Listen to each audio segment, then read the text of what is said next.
kalimat yang sangat berarti buat saya. Tapi saat itu saya berdiri di tempat duduk itu, tidak masuk ke depan untuk menyerahkan diri melayani Tuhan. Lalu tahun 94 saya masuk saat Seminari Alkitab Asia Tenggara di Malang, lulus dan melayani Tuhan sampai hari ini. Jadi ini adalah teks yang mengubah hidup saya. Ya, Tuhan yang memakai teks ini yang dikhotbahkan oleh Pendeta Charles Cristano mengubah arah hidup saya.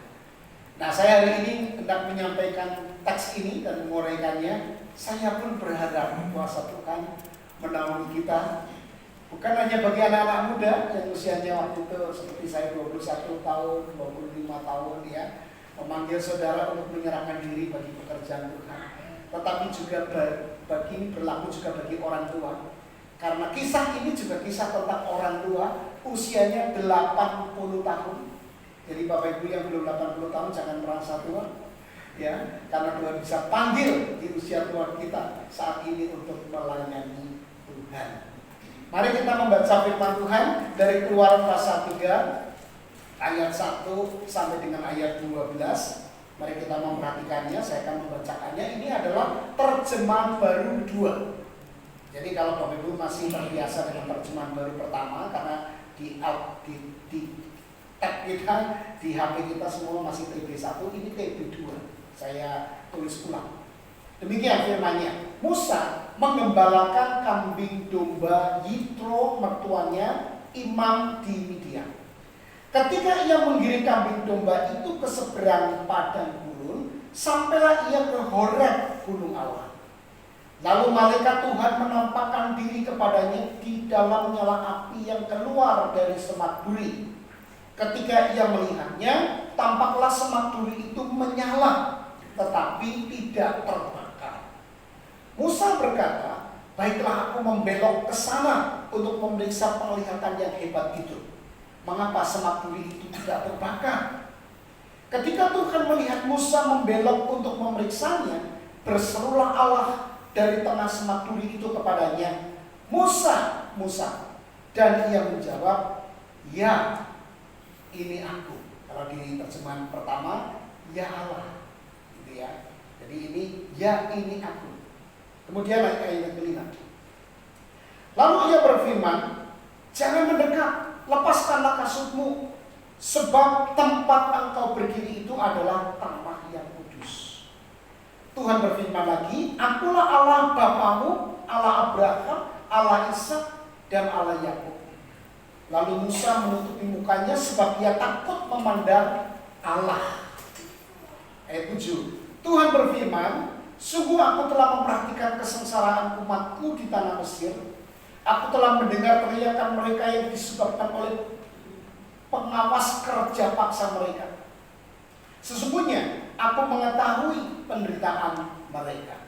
Ayat 8. "Sebab itu aku turun." Kalau di terjemahan baru pertama, "aku telah turun." Tapi di sini direvisi ya, rupanya "aku turun untuk melepaskan mereka dari tangan orang Mesir dan menuntun mereka keluar dari negeri itu ke suatu negeri yang baik dan luas, suatu negeri yang berlimpah-limpah susu dan madunya, ke tempat orang Kanaan, orang Het, orang Amori, orang Feris, orang Hewi, dan orang Yebus.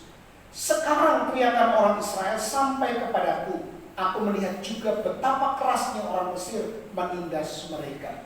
Jadi sekarang pergilah, aku mengutus engkau kepada Fir'aun untuk membawa umatku orang Israel keluar dari Mesir."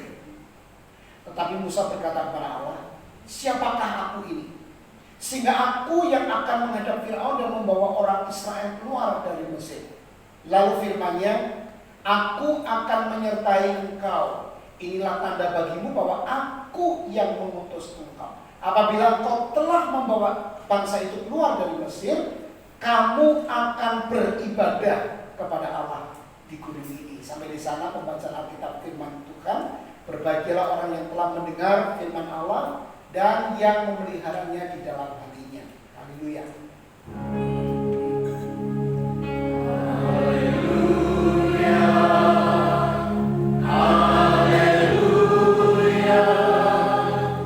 Haleluya.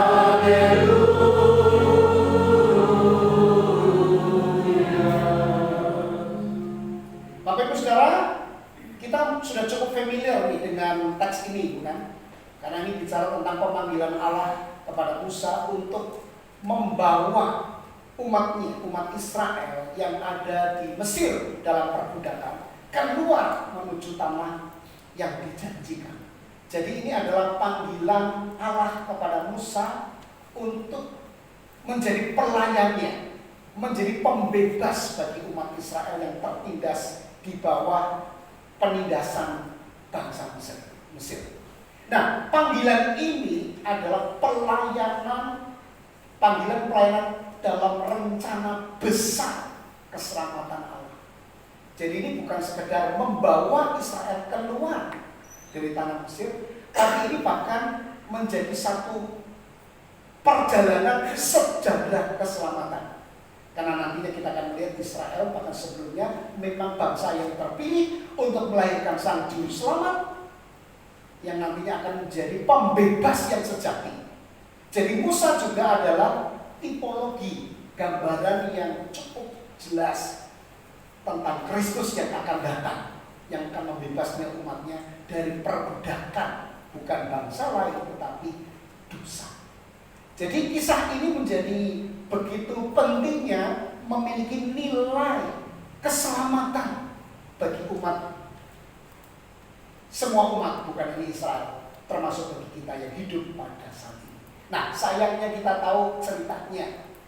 Musa memiliki keraguan-raguan. Dipilih Allah untuk menjadi pelayannya, menjadi orang yang membebaskan umat Israel.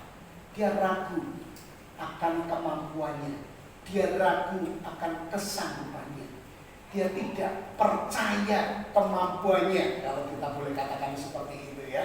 Dia tidak punya kepercayaan diri, katakanlah begitu ya, sehingga dia tidak bisa melihat siapa Allah yang memberikan perintah itu.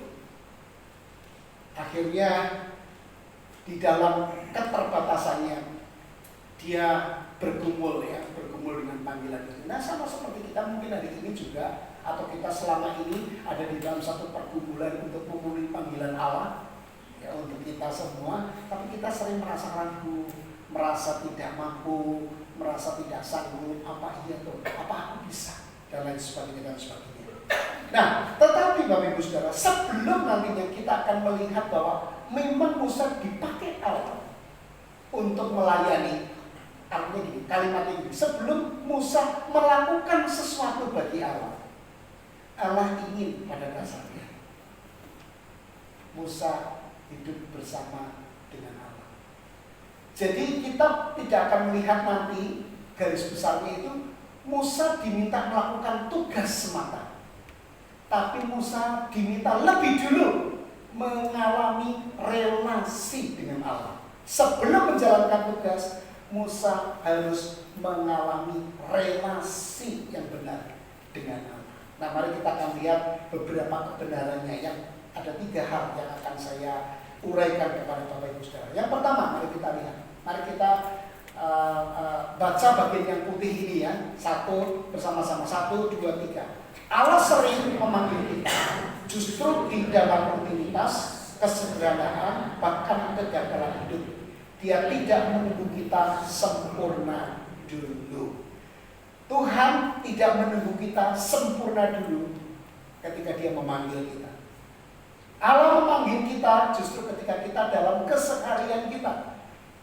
Mungkin Dia tidak siap, karena kita tahu Musa itu, saudara, adalah seorang yang pernah gagal dalam hidupnya. Kita tahu ceritanya waktu usia 40 tahun dia pernah membunuh ya Mesir ya, bukan membunuh ya, betul ya, menyetujui dan melakukan satu pembelaan terhadap orang Ibrani yang saat itu sedang bertikai gitu kan. Akhirnya dia takut dan dia lari ke padang gurun, dan di padang gurun itu dia menjalani hidup 40 tahun. Jadi 40 tahun di istana Mesir, diangkat sebagai anak Firaun gitu ya. Kemudian 40 tahun dia di padang gurun, berarti usianya 80 tahun, dan sekarang Tuhan memanggil dia untuk menghadap Firaun, membawa umat Israel keluar dari Mesir. Jadi saudara bisa membayangkan ini adalah satu satu perasaan ketidaksanggupan. Dulu pernah gagal, sekarang aku cuma gembala domba.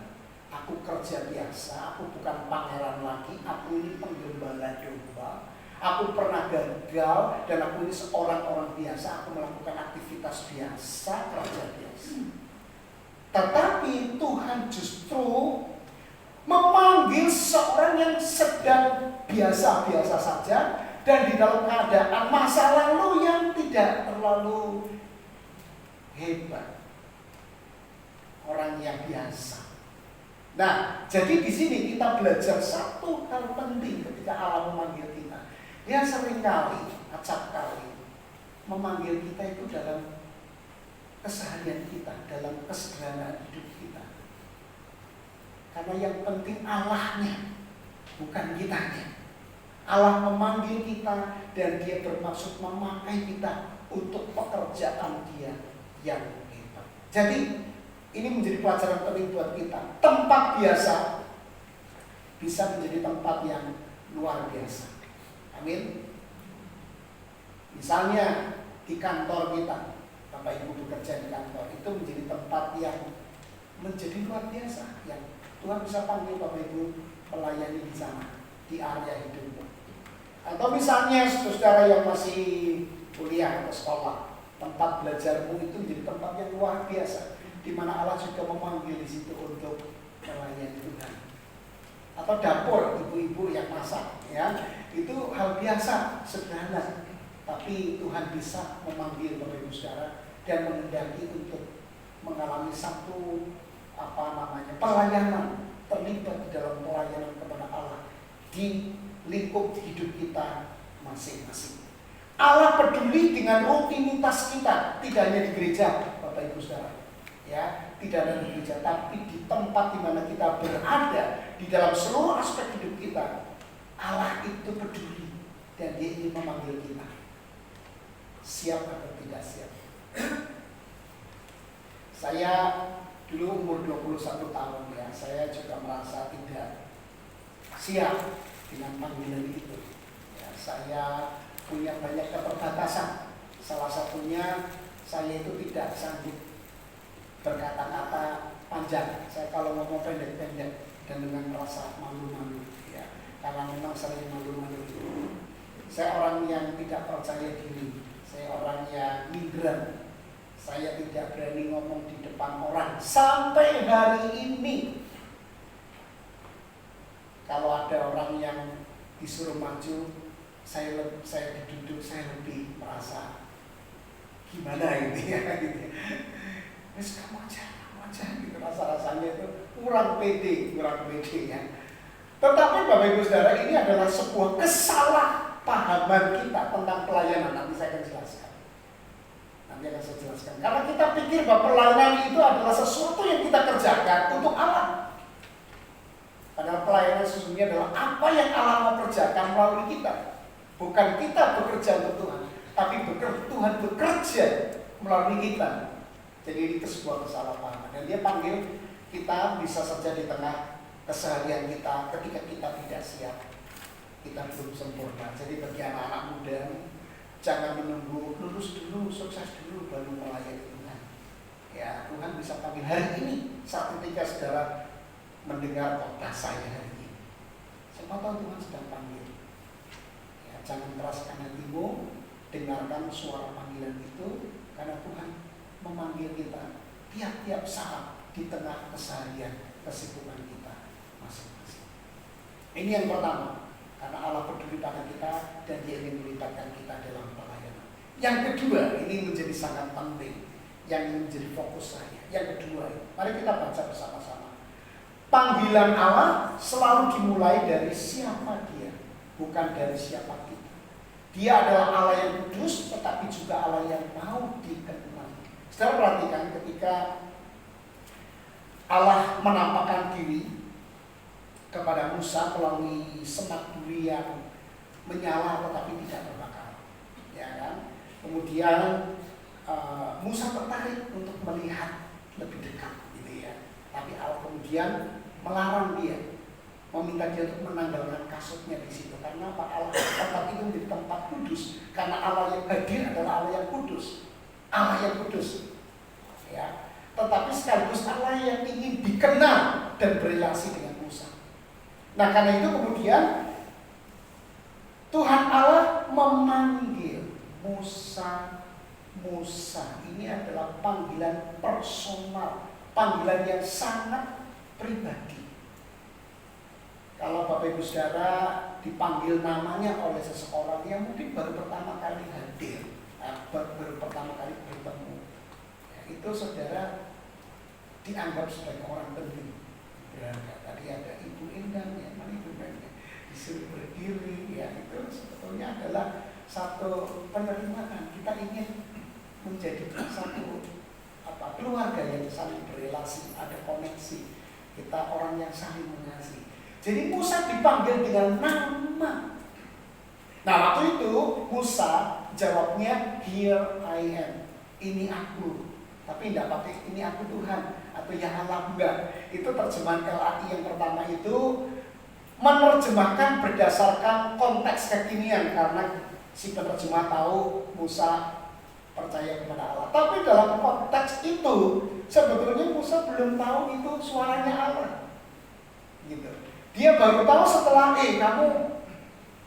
setelah Tuhan memperkenalkan diri, akulah Allah bapakmu, Allah Abraham, Allah Ishak, Allah Yakub.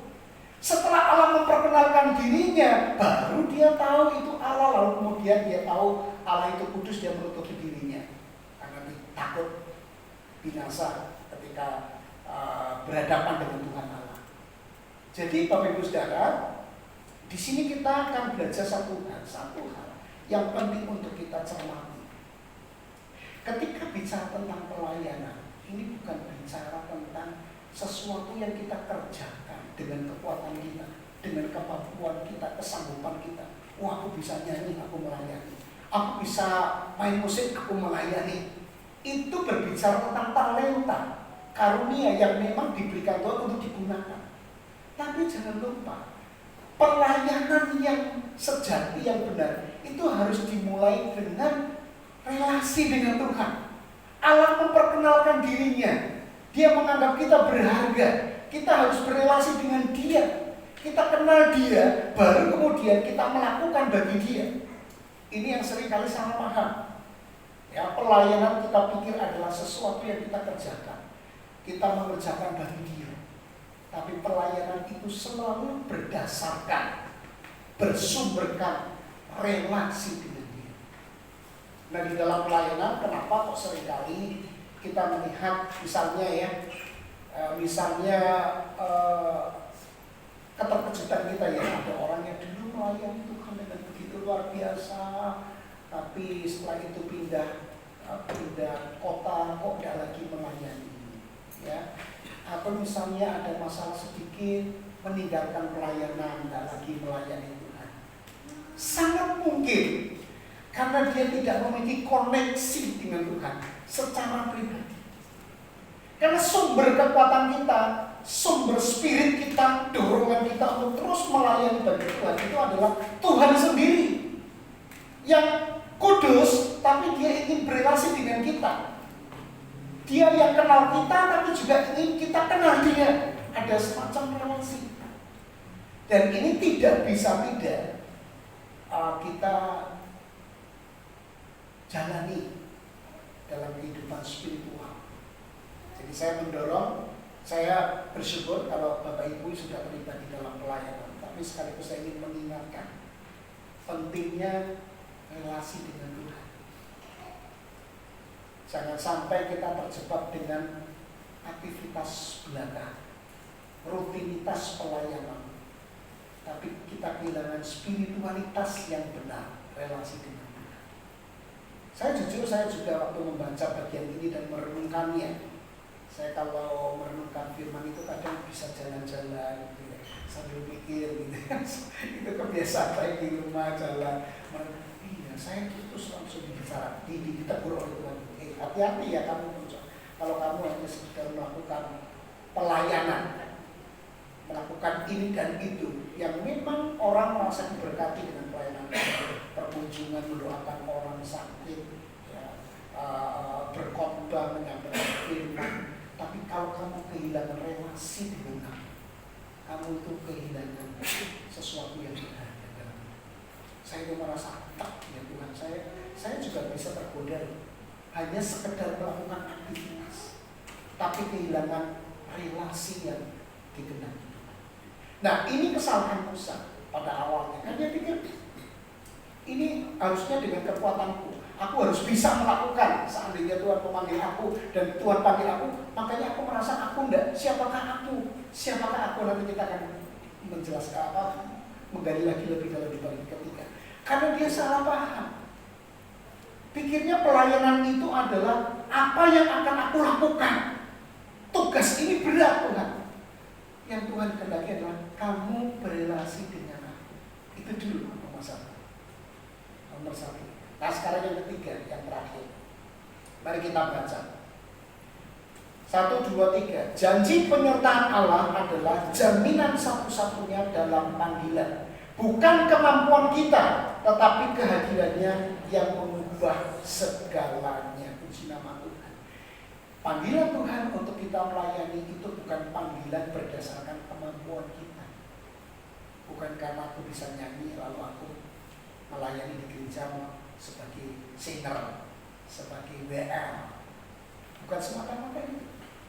Ya, walaupun itu adalah karunia yang diberikan Tuhan untuk dipakai untuk memuliakan Tuhan, tapi dasar pelayanan kita itu bukan itu, tapi lebih kepada Tuhan berjanji menyertai kita dan memampukan kita. Jadi kalau di psikologi sekuler ya, Pak Esal juga belajar psikologi. Kalau belajar psikologi harus dari Pak Esal ya. Maka kita sering mendengar begini kalimat-kalimat, ayo kamu bisa, kamu mampu, tunjukkan kamu itu bisa kok. Jangan kamu minder, ya. Jangan kamu tidak percaya diri, kamu bisa, tunjukkan. Dan ini spirit dunia loh Bapak Ibu Saudara. Kadang-kala itu baik untuk memberikan semangat bagi orang yang merasa diri tidak bisa. Saya harus akui, kamu bisa, kamu bisa. Sehingga kita ada upaya untuk berjuang. Ayo kamu bisa lulus, kamu bisa menyelesaikan studi. Dorongan-dorongan seperti ini untuk yang bertumpu pada kemampuan kita, kadang itu cukup membantu untuk kita bangkit dari keterpurukan hidup. Kamu bisa menyelesaikan masalah. Tapi soal itu saya harus mengatakan bahwa ini tidak injili, Bapak Ibu. Karena berarti bertumpu pada kemampuan dan kesanggupan kita. Kalau kita sanggup, nanti siapa yang dipuji, yang dimuliakan? Diri kita. Aku bisa kok. Aku bisa nyanyi, suaraku bagus banget. Ya, ternyata setelah aku berlatih, aku bisa nyanyi dan suaranya tidak males. Siapa yang kemudian dimuliakan? Dirinya. Padahal suara kita pakai harusnya untuk memuliakan Tuhan misalnya. Aku bisa main musik. Aku dengan latihan luar biasa, karena aku sanggup, aku hebat. Maka setelah dia hebat, siapa yang dimuliakan? Diri sendiri. Nah ini spirit dunia itu perlu diwaspadai, bukan spirit Injili, gospel. Bukan. Nah perhatikan Musa ketika diminta untuk melayani Tuhan, membebaskan umat Israel ini kan sesuatu yang berat sekali, maha berat. Saya membayangkan tidak akan sanggup. Tapi Tuhan tidak bicara, ayo kamu bisa kok, ayo pergi dah, kamu langsung pergi. Tapi kamu bisa. Dia gak langsung perintah itu loh. Tapi Tuhan berkata, aku akan menyertaimu. Kekuatannya ada pada Allah yang berjanji untuk menyertai, yang memberikan pertolongan, sehingga dari yang tidak bisa menjadi bisa, bukan karena kekuatan kita. Nah itu sebabnya kalau Bapak Ibu Saudara membaca di pasal yang keempat selanjutnya, Tuhan sedikit, saya membacanya agak marah, agak jengkel. Kenapa? Karena Tuhan sudah kasih tunjuk ini loh, aku bisa. Nanti aku akan kasih mujizat kamu, bahkan melalui Harun dan sebagainya itu ya, dan cerita panjang itu. Tapi dia masih tetap ngomong apa? Ngomong apa? Aku tidak pandai bicara Tuhan, gitu kan? Itu di pasal yang keempat. Di pasal yang ketiga dia sudah ngomong, siapakah aku? Ini bukan ungkapan kerendahan hati loh ya. Siapakah aku Tuhan? Bukan itu, tapi siapakah aku ini? Karena ketidakpercayaan kepada dirinya, kepada Tuhan. Jadi kekalutan. Dia tidak percaya Tuhan itu sanggup menolong dia. Makanya Tuhan agak sedikit keras di pasal yang keempat, karena sudah dikasih bukti-bukti Tuhan itu akan menyertai dan menolong kamu. Kamu masih merasa dirimu kamu tidak sanggup. Ini bukan pekerjaanmu, ini pekerjaanku melalui kamu. Jadi ini kalau bicara soal pelayanan, ini kan bicara pelayanan ya di sini ya, konteks yang kelihatan itu bicara pelayanan. Tapi jangan salah paham, pelayanan bukan kita yang melakukan bagi Allah, tapi Allah yang melakukan melalui kita. Dan itu berarti mensyaratkan adanya relasi. Kalau kita dalam melayani Tuhan kehilangan relasi dengan Tuhan, kita tidak pernah berdoa, kita tidak pernah baca firman Tuhan.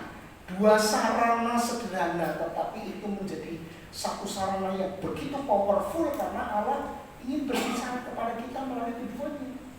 Ini dialog, membangun relasi. Dua ini loh. Gereja berikutnya, karena kita tidak terpisah dari komunitas.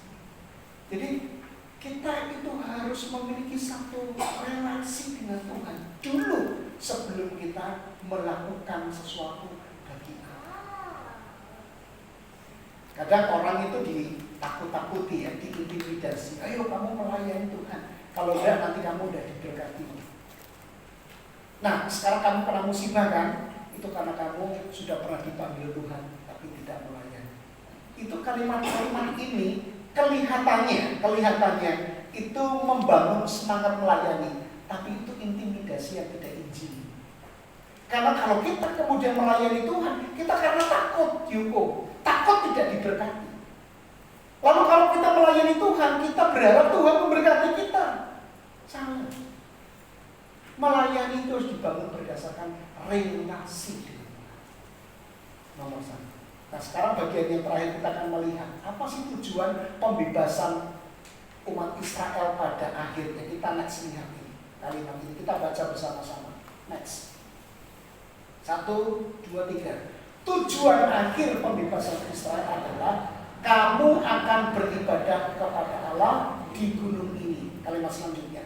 Panggilan Allah selalu membawa kita kepada penyembahan, bukan sekedar tugas, tetapi relasi. Kita lihat tujuan akhirnya apa? Musa akan beribadah kepada Tuhan di gunung ini. Dan umat Israel dipanggil keluar juga supaya mereka menyembah Tuhan. Artinya apa? Membangun relasi dengan Tuhan. Bukankah Kristus datang ke dalam dunia adalah untuk memulihkan relasi yang telah terputus karena dosa? Tuhan datang ke dalam dunia sampai kemudian dia mati di kayu salib dalam rangka memulihkan relasi dengan Tuhan. Ini sangat penting Bapak Ibu Saudara. Relasi dengan Tuhan itu sangat-sangat penting. Sedemikian pentingnya dia sampai datang ke dalam dunia untuk mati untuk kita, menjembatani relasi yang terputus oleh karena dosa. Kok kita masih berpikir bahwa kita bisa melakukan ini dengan kekuatan saya? Lalu kita pikir ini kita kerja saya, ini kemampuan saya untuk Tuhan. Lalu, wah ketika kita dipakai Tuhan luar biasa, lalu kita menjadi bangga. Jangan bangga kalau kita hanya sekedar dipakai Tuhan. Ini perkataan ini juga bagi saya. Jangan bangga kalau kamu bisa melayani Tuhan. Jangan. Kalau Tuhan tidak berkenan atas hidup. Perkenanan Tuhan atas hidup kita sudah sempurna di dalam Kristus. Tapi bagaimana kita memperlakukan Injil itu, Kristus yang telah mati itu menjadi sangat penting bagi kita saat ini. Tuhan sudah mati untuk kita, maka kita menjalin relasi dengan Dia dengan bacaan kita, berdoa. Atau kita cuma aktivitas doang, ke gereja melakukan aktivitas ini, aktivitas aktivitas itu, lupa Tuhan, lupa bagaimana kita berdoa. Sudah jadi orang Kristen sangat lama, sudah terlibat pelayanan, diminta berdoa, tidak berani berdoa. Ya itu memang bisa dilatih ya. Tapi itu menunjukkan kenapa kamu tidak berani berdoa. Karena kamu ngomong sama Tuhan. Tuhan itu menghargai kamu. Dia kudus, tapi dia berkenan dikenal dan ingin menjalin relasi dengan kita. Kenapa kita tidak bangun relasi itu? Nah, jadi Tuhan ingin kita membangun relasi dengan Dia sebelum kita menjalankan aktivitas pelayanan yang luar biasa. Amin. Mari kita dengar sebuah kesaksian ini sebelum kita masuk ke dalam doa. Kita lihat video berikut ini.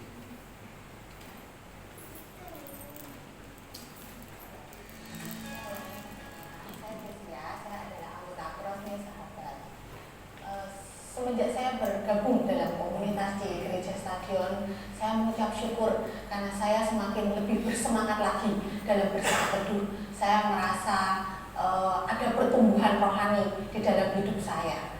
Bagi saya, bersaat teduh adalah hal yang paling penting dilakukan untuk saya memulai kegiatan setiap harinya. Biasa, setiap pagi saya bersaat teduh sebelum memulai kegiatan di kantor. Saya bersaat teduh karena sepanjang hari ketika saya setelah bersaat teduh, saya merasa ada damai sejahtera, ada kekuatan, sukacita baru yang Tuhan sediakan buat saya setiap harinya. Saya juga merasa setelah saya bersaat teduh, saya bisa lebih mengenal lagi, lebih dekat lagi kepada Tuhan. Itu juga bisa menguatkan iman saya. Pernah suatu waktu saya merasa down karena suatu masalah. Saat itu saya merasa sedih, kecewa, juga merasa tertekan. Waktu itu pekerjaan kantor juga sedang sibuk-sibuknya, sehingga terpikir oleh saya untuk tidak bersaat teduh. Tapi entah kenapa ada dorongan yang kuat yang mengharuskan saya supaya tetap membaca firman. Kemudian dengan berat hati saya membuka Alkitab saya membacanya. Waktu itu saya membaca di kitab Amsal pasal yang ke-24 ayat yang ke-16a. Di situ dikatakan bahwa sebab 7 kali orang benar jatuh, namun ia bangun kembali. Ketika saya membaca ayat tersebut, entah kenapa beban saya di hati itu terasa seperti terangkat dan ada kekuatan baru yang muncul. Di saat itu di dalam hati saya langsung berkata, "Yes Tuhan, saya mengimani dan saya juga mengamini firman itu." Ketika itu saya merasa Tuhan seperti sedang memeluk saya sambil berkata, "Tenang anakku, aku akan menopangmu dan aku akan menuntunmu walaupun engkau jatuh, engkau akan bangun kembali." Setelah itu saya merasa ada kekuatan baru, ada sesuatu hal yang luar biasa yang saya rasakan waktu itu. Memang setelah saya bersaat teduh, bukan berarti masalah saya selesai begitu saja. Tetapi ketika saya melewati masalah itu, saya bisa melewatinya bersama dengan Tuhan dan dengan kekuatan yang dari Tuhan. Setelah itu saya tidak ada lagi rasa tertekan, kecewa, ataupun sedih, tapi yang ada hanya sukacita. Oleh karena itu, apapun yang kita alami hari-hari ini, baik itu kekecewaan, baik itu kesedihan, atau mungkin kita sedang dalam kesibukan, atau mungkin bahkan dalam sukacita, tetap luangkan dan tetap sediakan waktu untuk Tuhan, yaitu dengan bersaat teduh. Semangat bersaat teduh. God bless. Tuhan memberikan kepada kita fasilitas yang baik sekali. Ya. Alkitab itu adalah bukti bahwa Allah itu ingin berbicara kepada kita. Kitab sucinya kita mesti harus baca, dan kita bersyukur diberikan sarana-sarana yang baik untuk kita dibantu untuk mengerti firman-Nya, seperti buku-buku santapan renungan harian kita di Alkitab, di handphone kita bisa download, ada renungan harian, ada santapan harian, ada lain-lain, ada cukup banyak. Ada di YouVision, saya juga punya itu untuk anak-anak muda, maka bisa terkoneksi dengan teman-teman yang lain. Nah, gereja kita di bulan ini menyediakan sarana buku, ada renungan yang nantinya Bapak Ibu bisa ambil satu orang satu ya, selama 2 minggu 2 minggu Bapak Ibu sudah baca. Dan jangan lupa cara membacanya, bagaimana berdoa lebih dulu, membaca teks Alkitabnya dulu, renungkan itu baru membaca penjelasannya, dan diakhiri dengan doa komitmen ya, dan pemujian kepada Allah. Jadi nanti bisa kami dapatkan buku itu untuk dipakai sebagai bahan renungan selama 2 minggu ke depan. Penting untuk bergabung dalam komunitas cross, karena di komunitas cross itu akan saling mengingatkan. Pentingnya berada di dalam satu komunitas itu kita dikondisikan. Kamu udah saat teduh belum? Karena kecenderungan kita adalah kita tidak membaca firman. Betul? Setuju dengan saya ngomong? Betul ya? Kita lebih senang melakukan aktivitas, kita lebih senang melakukan sesuatu yang fisikal dengan tubuh kita, tangan kita, tapi kita tidak menyediakan hati.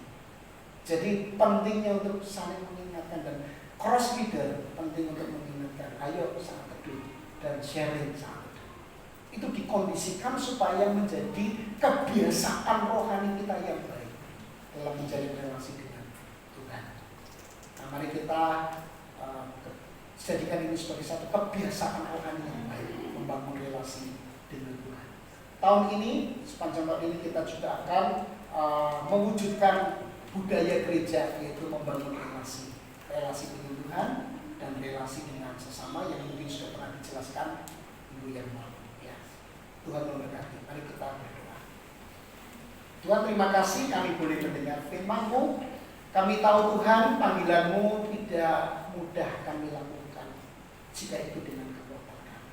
Tetapi Engkau mengendangi kami berrelasi dengan kami kenal Tuhan karena Engkau memperkenalkan diri kepada kami melalui firman-Nya, melalui Tuhan Yesus yang telah datang, supaya kami mendapatkan kekuatan untuk melakukan apa yang harus kami lakukan. Dan pada dasarnya kami hanya melakukan apa yang Tuhan ingin lakukan. Engkau melakukan melalui kami, sehingga kami akan bisa melakukannya sampai hari ini, dan terpujilah Tuhan.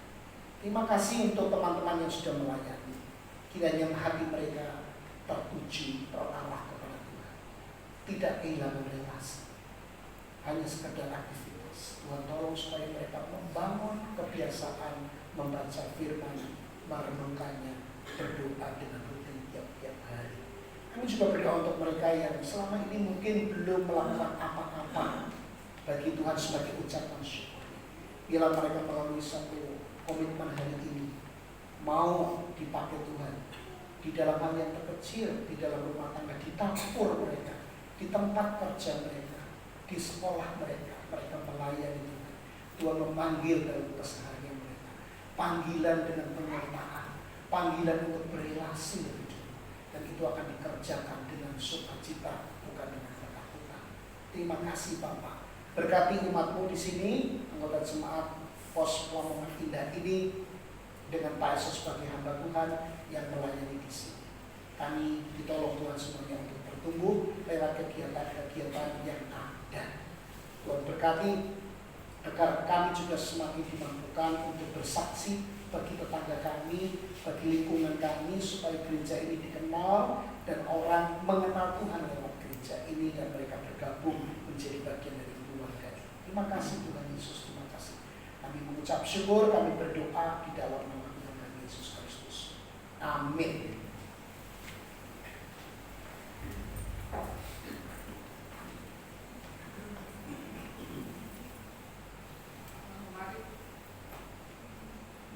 Mari teman sekalian, saya undang untuk bangkit berdiri dengan sikap yang tegak bersama dengan jemaat di sepanjang waktu dan tempat. Kita akan bersama menggerakkan iman percaya kita dengan bersama mengucapkan pengakuan iman rasuli demikian.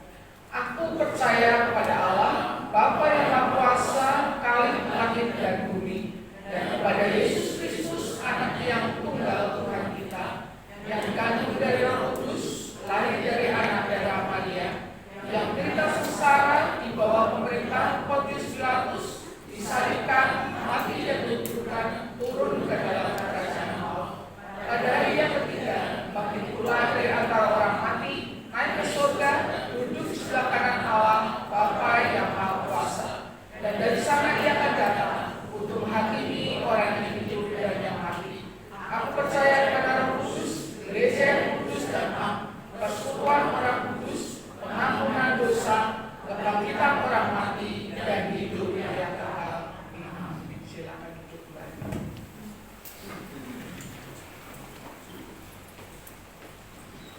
Hari ini kita akan bersama-sama merayakan perjamuan kudus karena Tuhan Yesus Kristus sendirilah yang telah menetapkannya dan mengundang kita untuk melakukannya.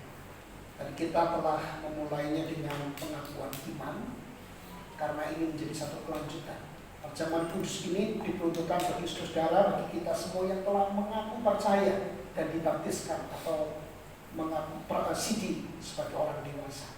Dan ini diperuntukkan bagi kita semua sebagai satu anugerah untuk kita mengalami kehadiran Tuhan. Sebab itu mari kita sejenak tenang di hadapan Tuhan agar perjamuan kudus ini ketika kita makan dan minum, kita bukan sekedar makan dan minum, tetapi kita mengalami kehadiran Tuhan yang memberkati kita. Mari kita duduk di hadapan Tuhan, kita melihat dan berefleksi apakah selama hidup kita hidup memuliakan Tuhan. Bagaimanakah relasi kita dengan Tuhan? Adakah relasi itu dibangun dengan baik? Bagaimanakah juga relasi kita dengan sesama? Apakah juga terjalin dengan baik? Mari kita mengingat sejenak apa yang sudah terjadi di dalam kehidupan kita, di dalam relasi kita dengan Tuhan dan sesama.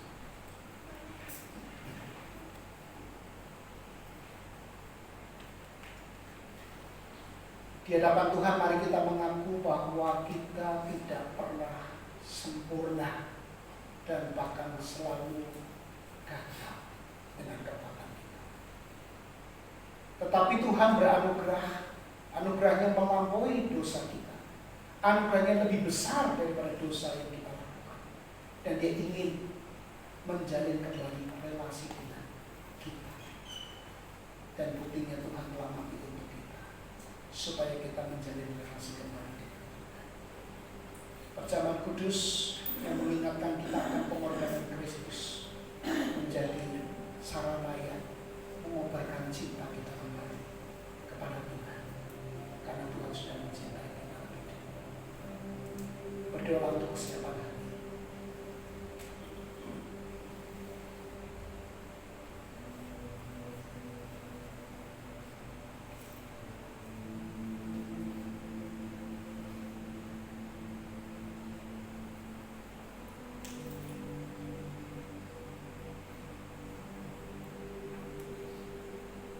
Tuhan, kami sadar kami tidak layak menerima keselamatan karena kami orang berdosa.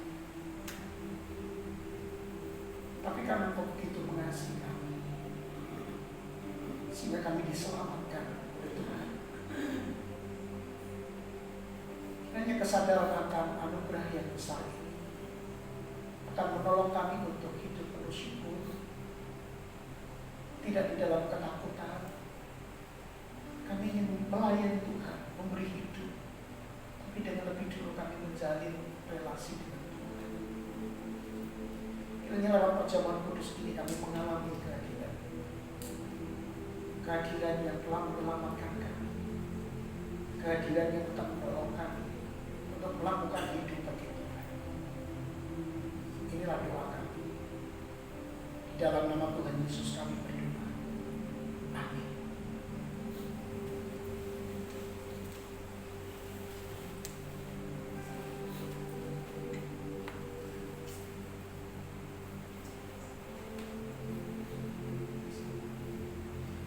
Kita bersyukur karena Bapa yang Maha Kudus senantiasa menyertai kita dan Kristus mengundang kita untuk mengambil bagian dalam perjamuan kudus ini. Kita percaya Roh Kudus yang telah dicurahkan atas hidup kita akan menolong kita untuk mengalami kehadiran Kristus bersama kita pada saat ini.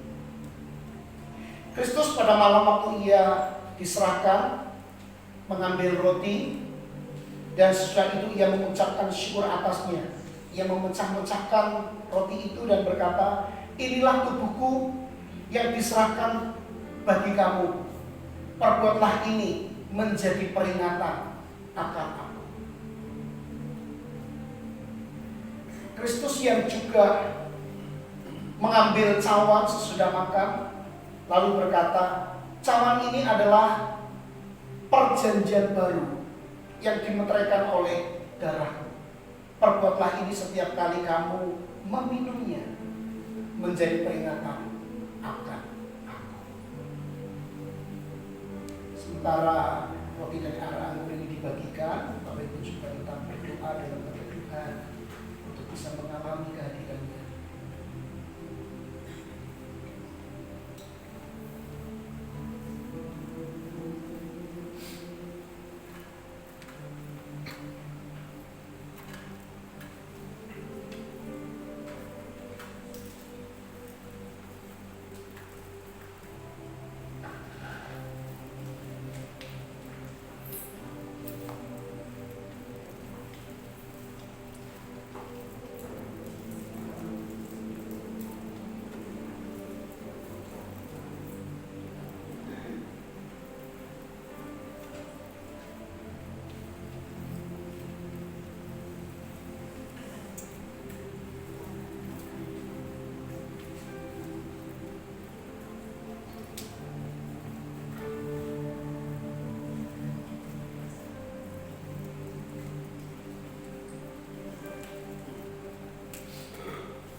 Kita siapkan dulu rotinya.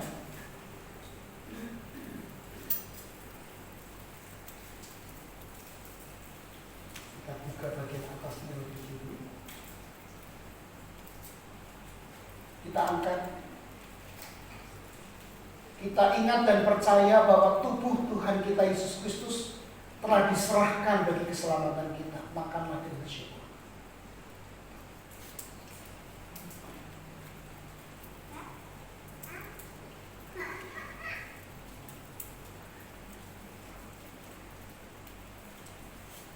Berikutnya kita siapkan air anggurnya. Kita lepas bagian yang kedua.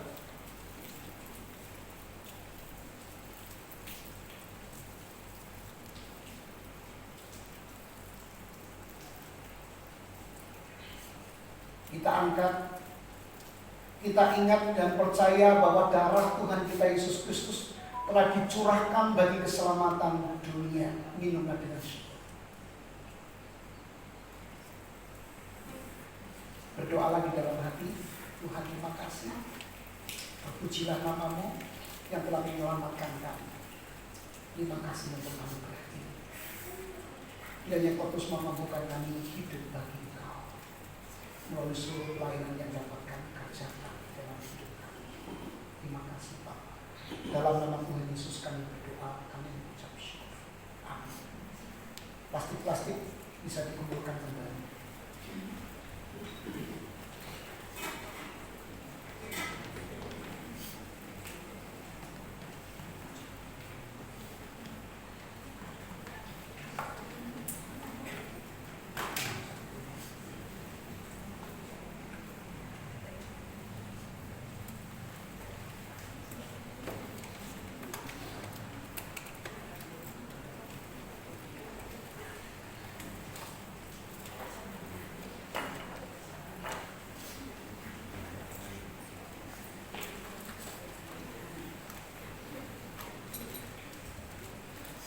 Kita juga diberi kesempatan untuk membawa persembahan kita kepada Tuhan.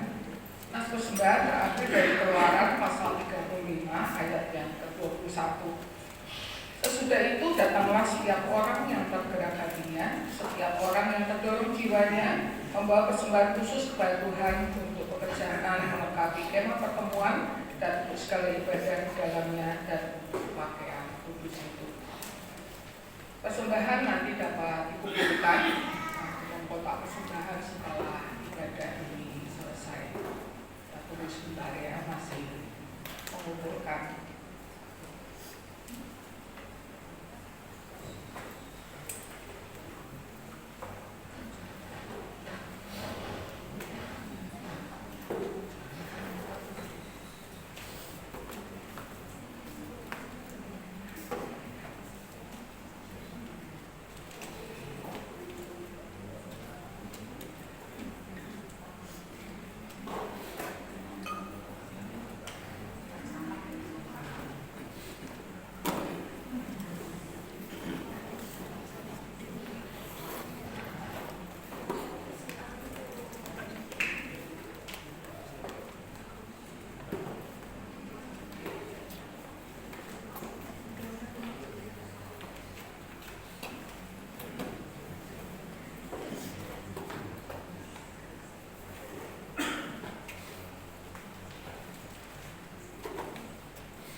Mari saya undang jemaat untuk pakai berdiri, kita akan bawa persembahan kita kepada Tuhan.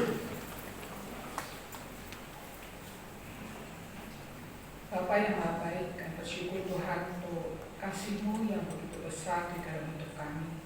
Kami bersyukur Engkau sudah menyelamatkan kami, bukan karena kami baik, tetapi semata karena anugerah-Mu, karena kasih-Mu kepada kami. Kami juga mengucap syukur untuk berkat yang Tuhan berikan buat kami tiap-tiap hari, pemeliharaan-Mu akan hidup kami melalui pekerjaan kami. Kami bersyukur kalau kami yang masih studi, Tuhan juga memberkati di dalam studi kami. Kami bersyukur Tuhan untuk semua yang Tuhan sudah lakukan di dalam hidup kami. Dan pada pagi hari ini kami ingin membawa persembahan kami kepada Tuhan sebagai ucapan syukur kami. Kiranya Tuhan berkenan menerima persembahan ini, memakainya bagi pekerjaan-Mu, supaya melaluinya nama-Mu dimuliakan, berkat-Mu boleh dinyatakan bagi banyak orang. Kami mohon Tuhan juga memakai kami, hidup kami jadi satu persembahan yang berkenan kepada Tuhan. Tuhan pakai untuk kemuliaan nama-Mu. Pujilah nama-Mu Tuhan, nama Tuhan Yesus, kami berdoa dan mengucap syukur. Amin.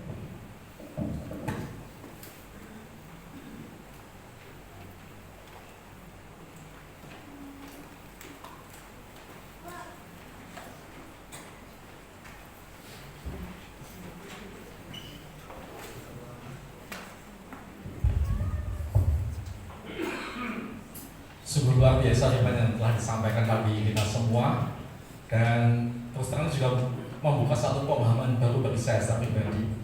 Selama ini saya selalu menekankan kepada anak-anak saya bahwa pelayanan kita itu adalah satu ucapan syukur kita kepada Tuhan. Karena Tuhan adalah pemilik hidup kita, dan apapun yang kita lakukan tidak akan pernah cukup untuk membalas kasih-Nya. Hanya sebatas itu. Tapi saat ini kita cukupkan kembali bahwa ini ada satu panggilan Tuhan, dan yang terutama adalah untuk membangun relasi yang lebih dekat pada Tuhan, dan kita menjadi pelaku firman dalam hidup kita. Dan saya juga percaya bahwa saat ini kita semua yang di tempat ini juga kita semua sudah dipanggil oleh Tuhan, dan mari kita jadikan hari ini sebagai satu komitmen untuk membangun hubungan yang lebih dekat kepada Tuhan.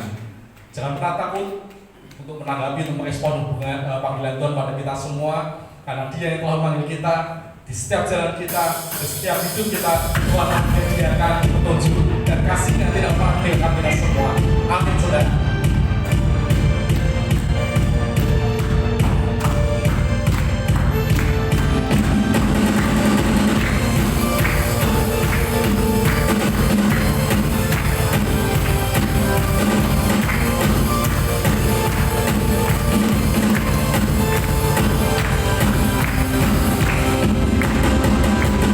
Setiap langkah, setiap tujuanmu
Jadilah saksi Kristus.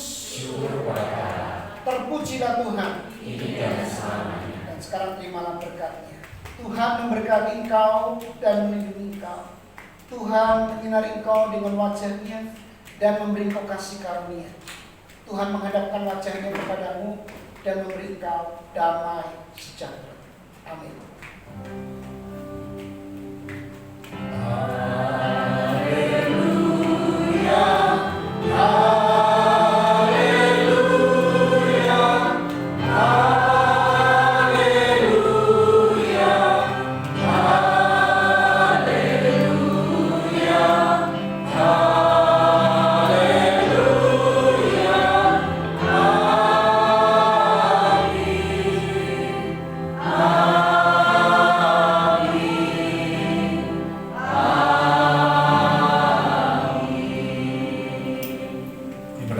Silakan jemaat mengambil saat teduh. Selamat berhari Minggu. Tuhan Yesus memberkati.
jam kos jam 12 ya.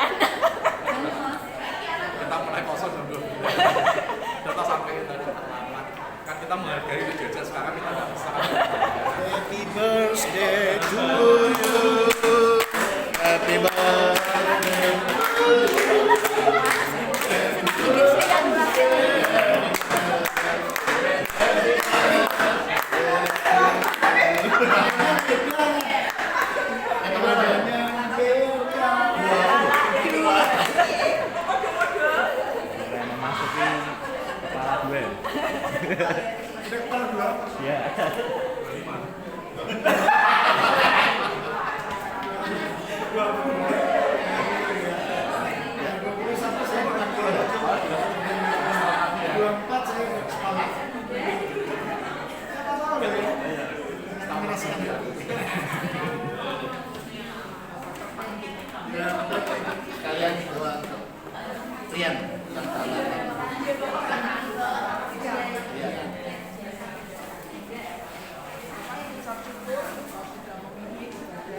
Saya nggak ngerti kalau gitu. Saya